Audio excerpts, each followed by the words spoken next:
Alright, our steering wheel come in. We got us a momo. It's a pretty nice steering wheel. I like it. Got the buttons. Looks good.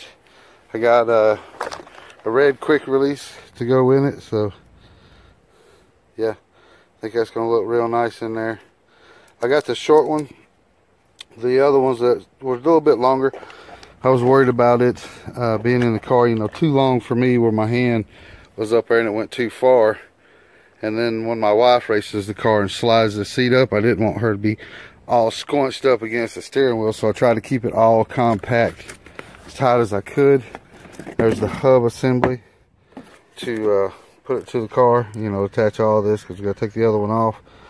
And I got to wash my hands before I get started. It's all, I've been messing with the transmission, and put that right there. Transmission over there, and got my hands dirty, but we got to take this steering wheel off is the thing. You know, our line lock, it broke.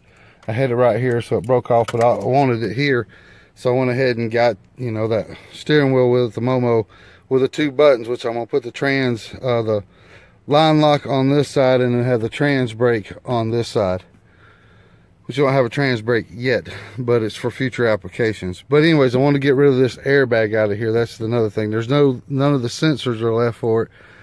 And I don't know if it will deploy or not if we hit the wall or something stupid. Like I said, I'm not sure, and I do not want that to happen. So I'm going to get rid of it. And it's a 10mm. There's 4 bolts on the back side right here. If you reach around, you can feel them. 2 here and 2 on the other side. It's a 10mm to get the airbag out. But make sure that you got the power off and disconnect the ground as well. So I got the power shut off. I'm fixing to disconnect the ground, but I'm gonna go wash my hands before I get started. But all right, let me get busy and I'll get this steering wheel off. It looks like somebody's been in here. Anywho, there it is right there. That's how you get the airbag off. See the 4 one's been broke right there, but I got 3 and they're 10mm to get it out.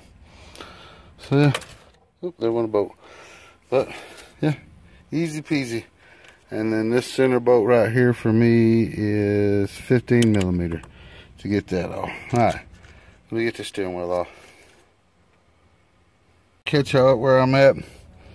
I got my new steering hub attachment on. I'm going to put my quick release on, which is mounting up quite nicely. I'm not worried about the horn or any of that, so I'm going to take this wire and just do away with it. This ring right here, you're supposed to take it off to get this to go over it, because it won't fit around all the little wires and everything that run up to the cruise control and airbag off of this. I'm not worried about the cruise control or airbag assembly, so I just broke mine basically to keep this trim ring, and then I took a cutoff wheel and cut it down flat just to make it a ring. That way it hid all this rusted behind it, you know, this little gap, because that's how much gap is in this, because it's bolted down to its stop.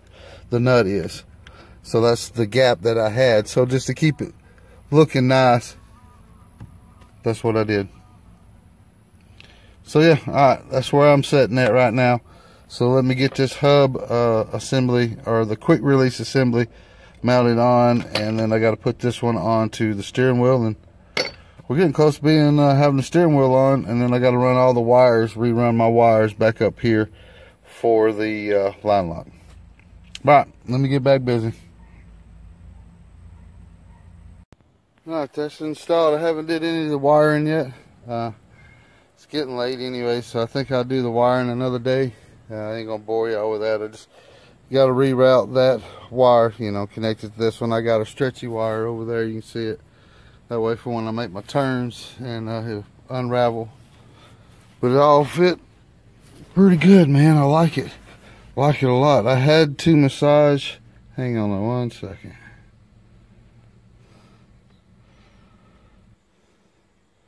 Okay. Show you what I had to do. They say to use a momo adapter with momo stuff. It's ridiculous on how expensive there is versus that one. But you can see right there, you see those little grind marks? The screws come through the steering wheel right there and poked out just a little bit. So when I want to put it on to lock it, to get this to go over it, to lock it like so, it wouldn't compress it down you know, to make it tight, because these screws right here were poking out just a little bit, so it's keeping it from locking. I just had to grind it down, the ends down, you see right there, no problem. And now my quick release works perfect. Hang on a second again. Okay, you got that back on, but I like it. I'm all the way back the way I'm going to sit to drive, you know, and it's not uncomfortable or nothing. Feels pretty good. Like I said, I got to get these hooked up, no big deal. It won't take lickety split to hook these up. I don't have this. This will be the trans brake, and this is my line lock right there. So you can see, it's where's that other one. It's not out that much farther than really the other steering wheel, you know. So I think it's a, you know, pretty good fit. I'm glad we went with the short quick release adapter instead of the long one. It would have put it real close, so like I said, when the wife slides the seat up, she ain't all grandpa and, you know, Mima on it all up on the steering wheel. She'll be able to feel comfortable in there as well. So man, I like it. It looks good. Right, that was a simple install right there, man. Nothing to it. Like I said, you pop yours off. Forget what it was back here, but once you get your steering wheel off, everything else is, you bolt this back down with your bolt, of course, and then Allen screws that are applied with your steering wheel and with the hub, all right there. Other than that, man, this is easy peasy stuff right here. Anyways, all right, I'll holler at y'all taters later. I hope y'all enjoy. All right, later.